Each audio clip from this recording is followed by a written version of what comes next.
Hey, what's up? What's up? What's up? It is your girl, excuse me, Red Diamond Shouty. And yes, I do look sleepy because it is 5:30 in the morning. And I wanted to get this video out to you guys.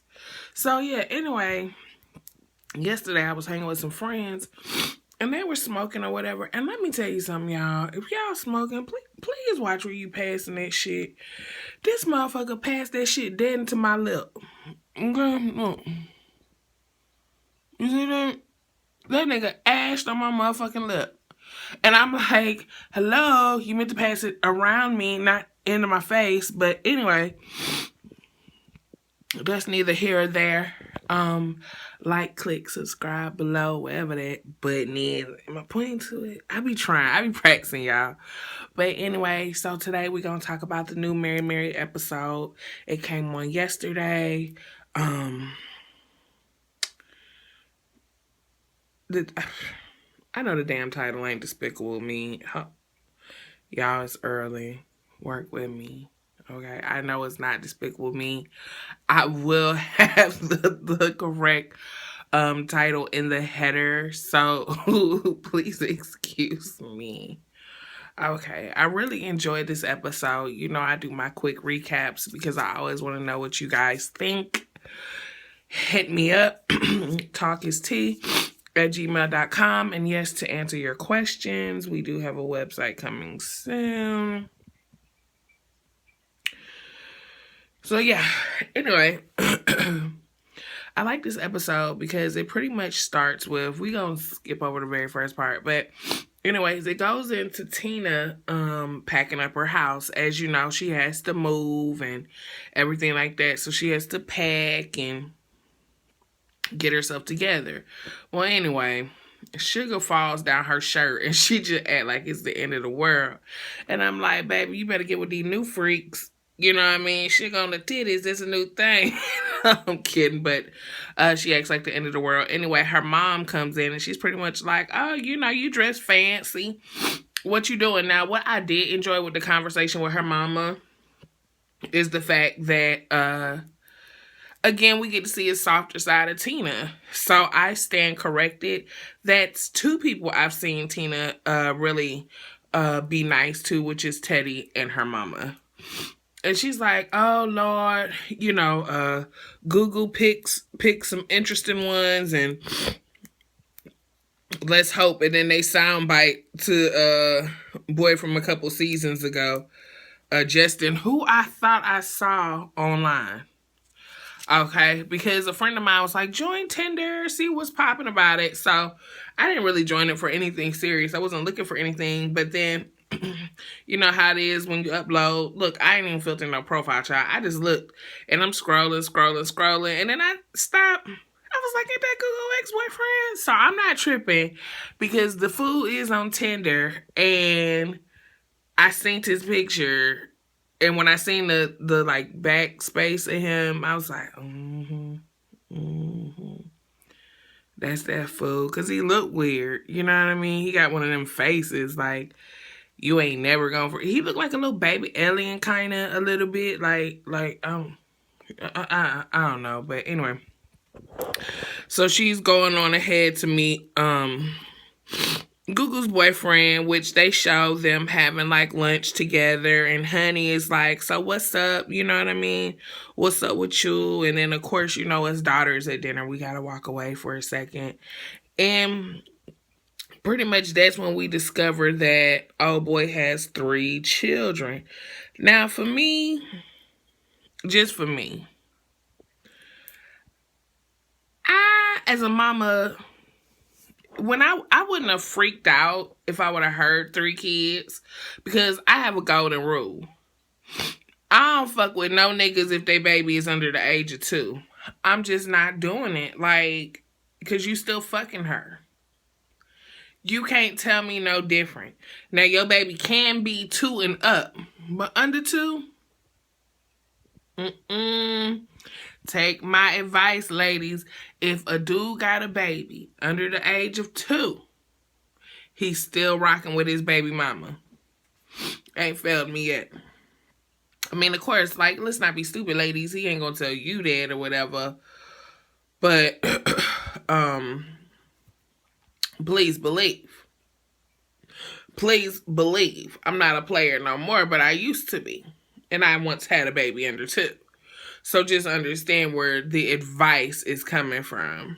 Anyway, but I ain't no player no more. I don't do all that. You know, I'm retired from the game, from the gizzy. I was just be in a rap video and be like with my hand all up in the screen like that, just on some ignorant shit. You know what I'm saying? But that opportunity hasn't presented itself. I can't even rap, so she's like, what, you got 3 kids? Well, she was like, well, red light for Google. Well, pretty much, essentially, yeah, kind of that is a red light because we have yet to find out what Dion does. And my whole thing is Dion is really, really, really available to be living in a whole nother state. Unless he come up on the weekends or on his off days or whatnot, his availability to Google is quite a bit. And for you to have 3 kids and it kind of don't look like you working, where does that leave Google in the fact of her wanting her own children? Google may not want children. She hasn't expressed that. But when you on board with a family and you acquire 3 additional children, you're already financially set back. So then you have to consider with your own family, if you wanted your own 3 children, now you have to add that plus whatever he has. So I get Honey's reason for alarm or whatever. So anyway, it goes to Warryn and he's talking about how stressed he is and, you know, pretty much that he either owes Sony an album or he owes Sony some new Mary Marys.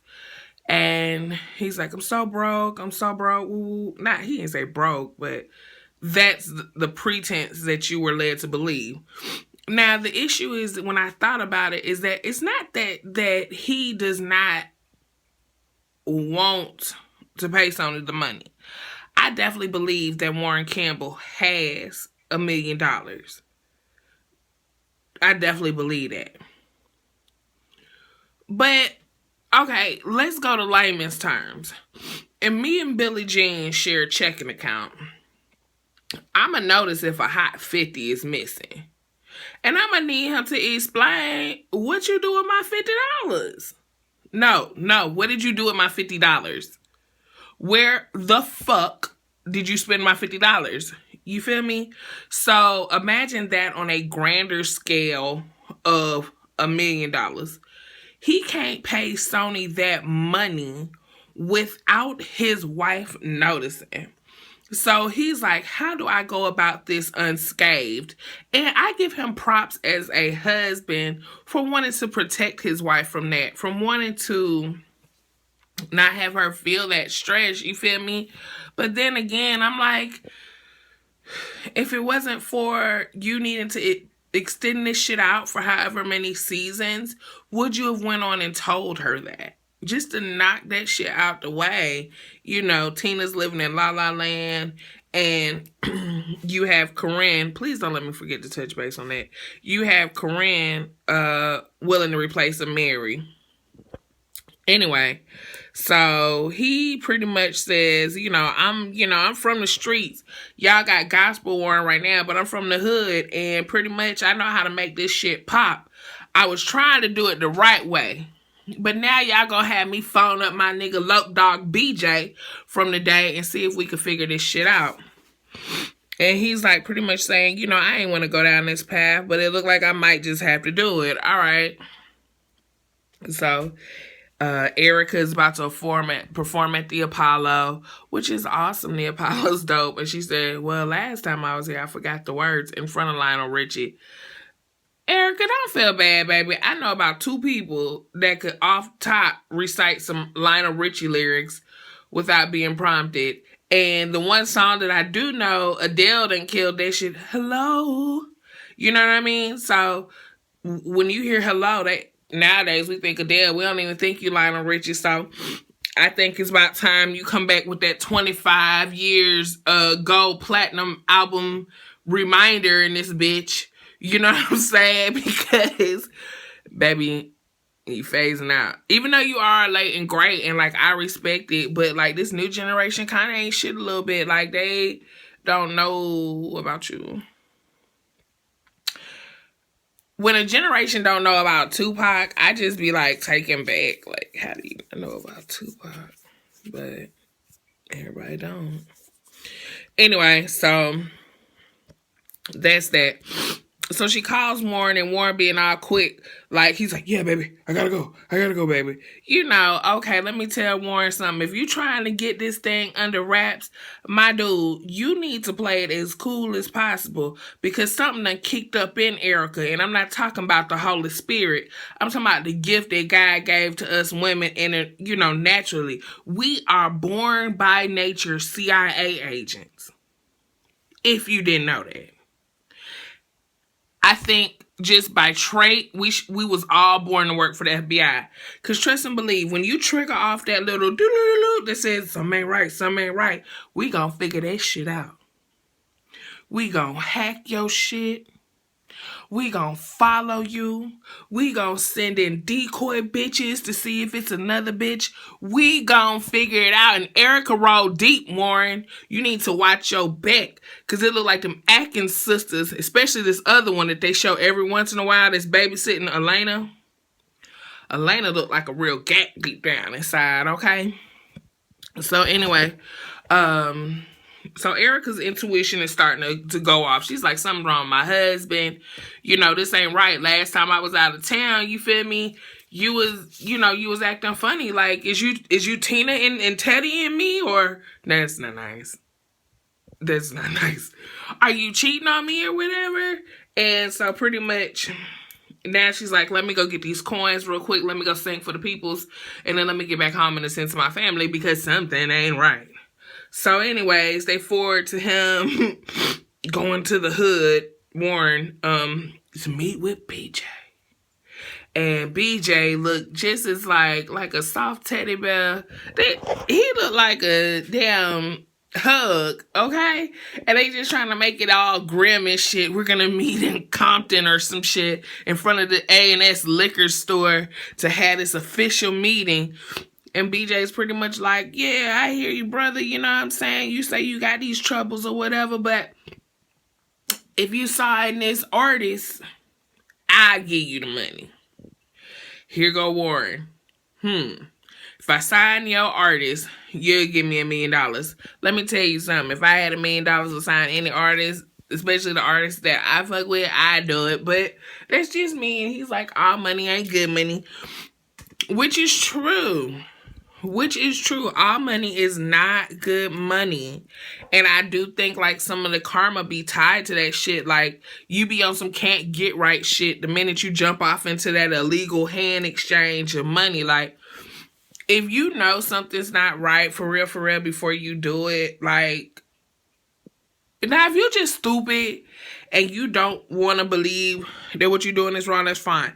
Or if you've convinced yourself that it's not wrong, okay. But if you go into something willing, like for real, knowing that it's wrong, it's karma that comes with that shit. And pretty much that's what he's saying. Like, you know, I'm not trying to deal with the extra that comes with however it is that you got this money. Like, because if I'm finna get gangbanged on because you got a couple dollars, you know what I'm saying? Like, no. Anyway, BJ pretty much like, yeah, I got this artist, but it's like under some under the table shit. Like he ain't a gospel artist, and Warren's like, nigga, I don't work for Death Row, fool. Like, come on now, did you forget? You coming to check for me?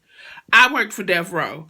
I wasn't always producing for Jesus. Like, don't even come at me like that. Like, check yourself. Anyway, so he pretty much is like, well, who's the artist? I'm going to tell you later. You should have went on and told him now. Shit, stop dragging that shit out. Stop playing with it. But anyway, because we got to have more episodes. Anyway, so we get to Tina and Dion meeting.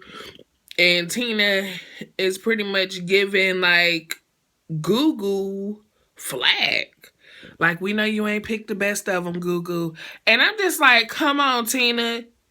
It ain't like you picked the Oscar nominee of niggas your damn self. Like, come on.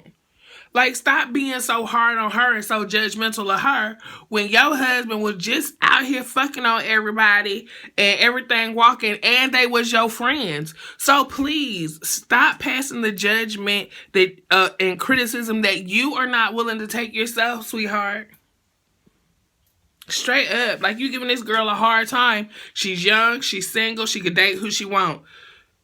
You older, you married, and you found out however many years into your marriage that a lot of that shit was an illusion. Like, stop making her feel bad for trying her hand at love. Like, you're never wrong for trying your hand at love. And unfortunately, you gonna try a lot of different shit before you get it right with the right person. And that's just the sick shit about the love game. So please don't judge my single ass because I've made a few wrong choices. How am I know what's right for me until I can define what's wrong for me? You have to have a standard or something to hold something to before you figure it out. How you know what's right for you if you don't know what to eliminate out your life? Like, straight up, Tina, you was wrong for that. That's judgmental, and you into the book, and thou shalt not pass judgment, sweetheart. I know you want the best for your sister, and you're not wrong for that. But don't do her like that. Don't do her like that. Don't make her feel like, oh, this person I can't bring into my lot, around my family, because y'all gonna rip the nigga to shreds. Like, y'all keep giving Goo the blues, but, like, come on, y'all can't be dwelling in y'all happiness and having all this sex on a tour bus around her and just expect her to be y'all single servant. Like, come on now. Anyway, that shit done got me on a tangent. Now I'm all riled up. It's all 6 o'clock in the morning and shit. Anyway, other than that, what was important? Oh, yeah, y'all about let me forget. So Mitch goes to meet with Corinne or whatever, and yeah, I'm dancing because I'm ready to get up out the seat. But Mitch goes to meet with Corinne or whatever, and pretty much he has flowers ahead because he's about to drop the bomb. And he's like, yo, look, I can't get you on with Warryn right now. He ain't answering the phone. Warryn ain't studying no Corinne.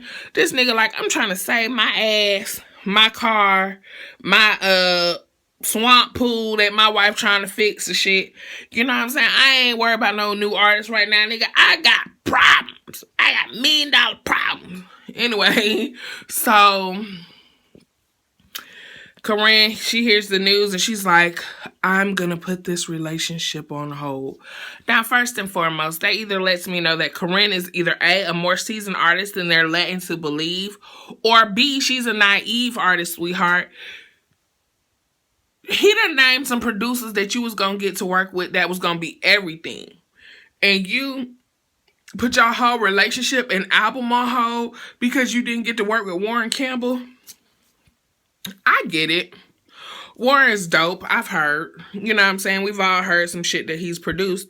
But why would you throw the baby out with the bathwater? Like, that is immaturity. At that point, I believed that you were 17 years old and there's some kind of issue going on with your family in the background, because ain't nobody in the background telling you, hold up, shawty, don't make that decision yet. Let's talk about that. Let me know what y'all think. That shit got me stressed out. Like, click, subscribe. Holla at your girl. Bye.